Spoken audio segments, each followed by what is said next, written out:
Hello everybody, John here, and today onto the garage we're doing a quick review on what I believe to be the absolute best garden strimmer, petrol garden strimmer that you can have for the home non-professional user, but it's pretty professional, and that's this baby.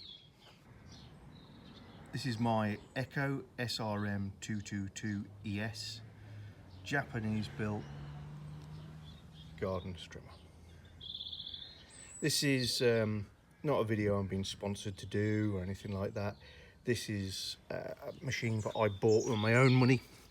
I had it for about 2 years, and in 2 years has given me absolutely zero grief as compared to the previous 4 strimmers that I've had, all of which have driven me to distraction, to the point where I basically avoided using them. It's a little bit more expensive than the other ones I bought, but not substantially so. I'll put prices for this in the description below. There's no point putting them up because they change so much over time and for different regions, so I'll put a link below, you can check it out there. But this is the absolute cats. So it's a 2-stroke, which is noisy, obviously. This one is very quiet by 2-stroke standards, but all 2-stroke equipment tends to be quite noisy. Why 2-stroke? 2-stroke is very, very light.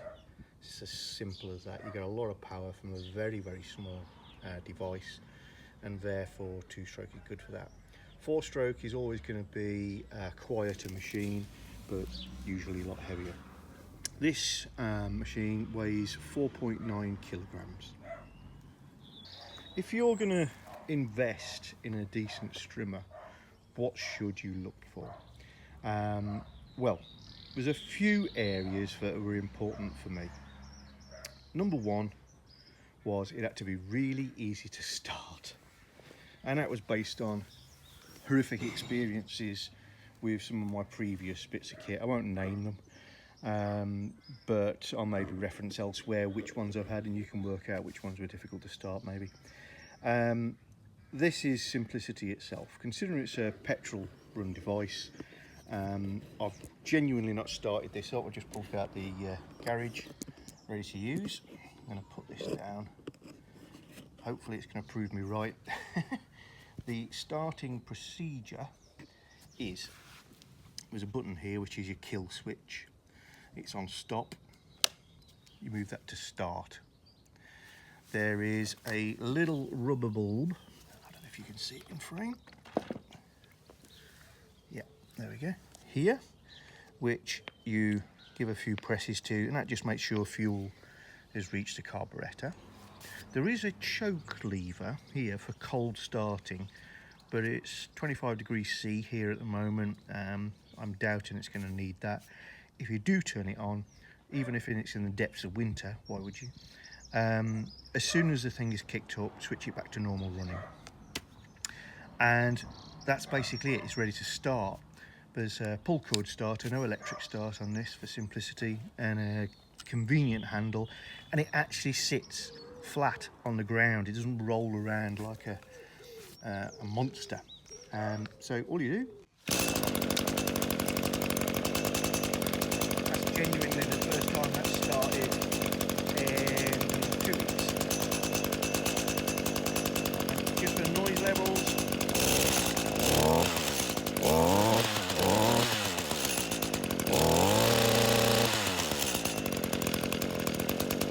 to stop it, just press the kill switch. Very easy. So that's my number one reason for loving this. It always starts first time. It has taken 2 pulls on a couple of occasions, and that's always been because it's been too cold to start and I've forgotten to flick the choke on, and then it might even die because as soon as it's running, I mean literally within 10-20 seconds you want to turn that back off. But that's just familiarity. That's not an issue with the machine. Next thing, The business end of any strimmer is the spool head, and I've got a plastic box in the shed of broken spool heads from all sorts of strimmers I've had in the past, and again they've driven me to complete distraction. So I think what you want to look for is what this machine has got. First of all, it's got a metal transmission, so the drive line is made of metal, it's not a plastic moulding. It's got a filler and drain plug on it so you can put grease in it. It's obviously clamped to the tube, it's dismantleable, it's a serviceable part, it's not a throwaway moulding. Next is the actual head itself. I'll just roll this over so you can see. It's a bump to feed system, which again I've not had a lot of good experiences with in the past, but this one is just flawless. It's a robust plastic moulding. Here is a place where plastic's fine because obviously you're going to abrade it. You just squeeze these ears and the whole unit comes out as one. And I've left this empty on purpose to show you how it's loaded. So here's a unit. There's nothing much to lose or break. Feature to look out for: the actual aperture where the cord, the strimmer cord comes out of, is metal because there's a lot of wear involved there. You just push the middle through and that's it. This is a one-piece, nicely self-contained unit, and that's the shell. Just get some of the rubbish out of there. And then you need some cord. I'm using this Oregon Red, really good stuff, 2.7mm diameter. I've used others, you know, there's no secret to this stuff. You buy decent quality, it doesn't break every 5 minutes. So what I do is I take about 1 meter of this stuff, fold it in half. Okay, so I've got it overlapped. You shorten one of the legs, got 2 ends, one 10mm shorter than the other, up to the other end. Oops. You've now got a loop, just give it a pinch. It's pretty tough stuff. Just give it a little bit of a pinch to make a crease there. And then all you do, flip this thing over, you'll see written on it, cord wind and an arrow direction. So clockwise as you guys are looking at it. There's a slot. You just hook that in there. You've got to hold it in place until you got your first lap on. But basically that's all you have to do. Just wind it on, and it's going into the 2 grooves.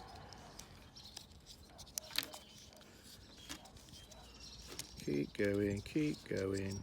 So you've got to fill a couple of turns on it, it's not going to come off of its little spigot. Keep turning round, and eventually you end up with 2 ends like that. Hopefully a shorter ends at the bottom. If it doesn't, it's not really going to matter, you just waste a little bit of cord. And all you want to do is take the longer one and stick it through one of the little holders. They're nothing to do with how the thing works, they're literally just to keep your hands free, which is great. So I've now got this looking like that. So both wound on, it doesn't really matter where around there they are, genuinely doesn't. So now I'm going to mount it. The lower of the 2 you position in one of the slots like that.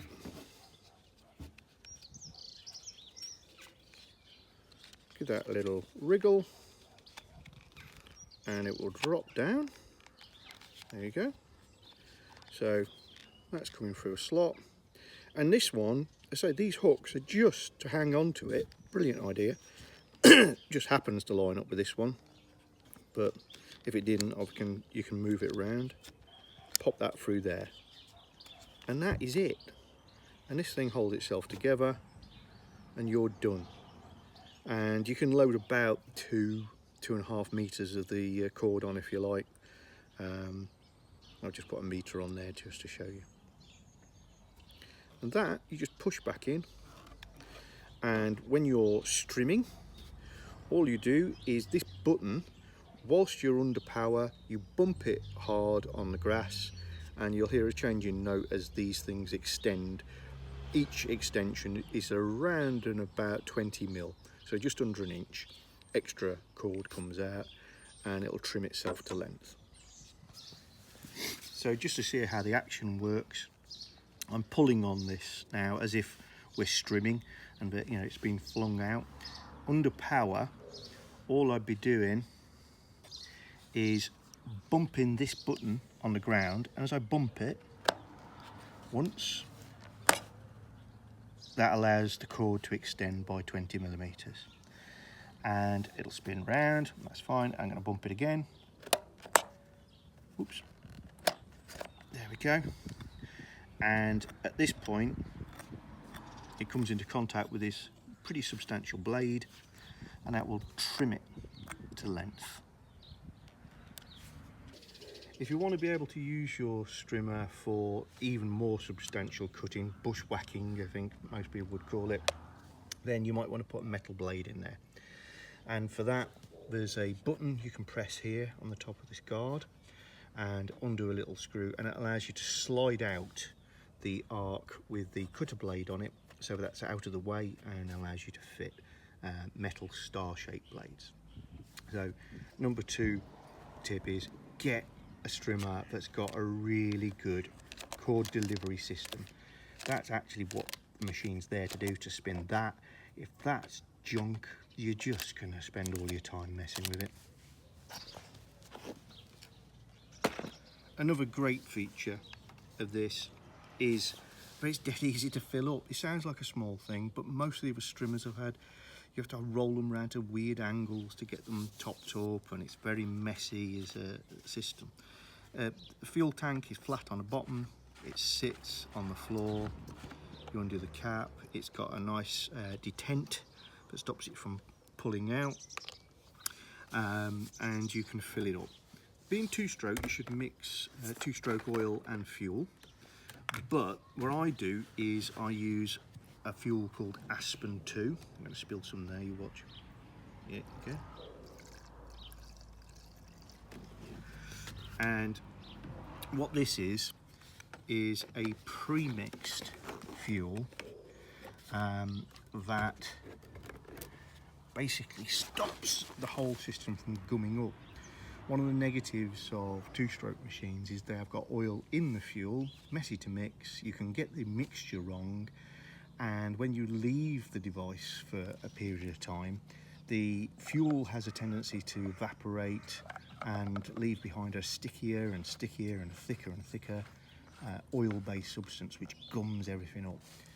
This does not gum up, it does not change, it's really, really good stuff. You're not going to get the mixture wrong, and it's freely available from most of your garden supply people. If they sell decent kit, if they sell Echo, if they sell Husqvarna, if they sell all the big stuff, they're going to sell this Aspen fuel. I really recommend it.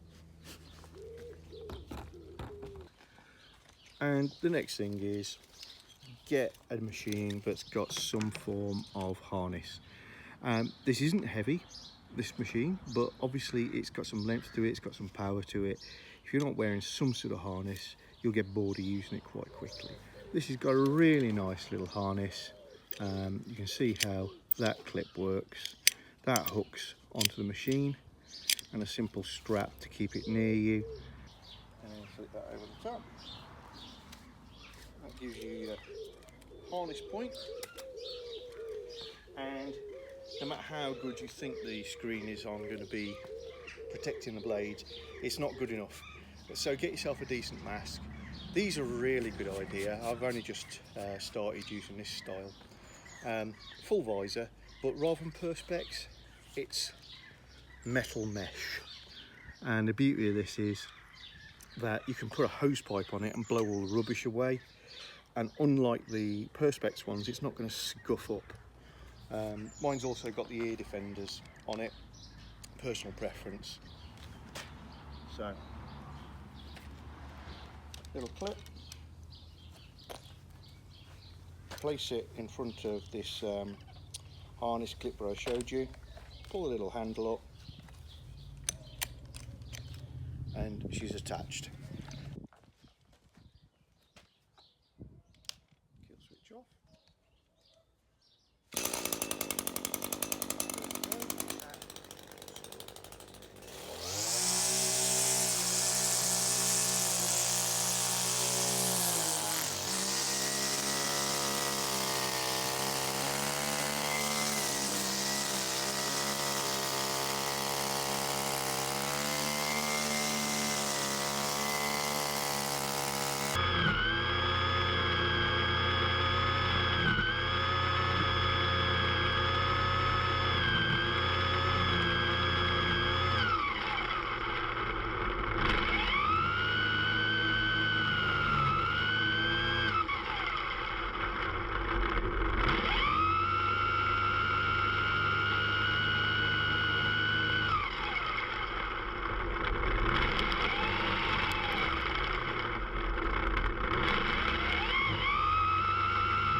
When you're finished and shut down, this harness is brilliant because you just pull and off she comes.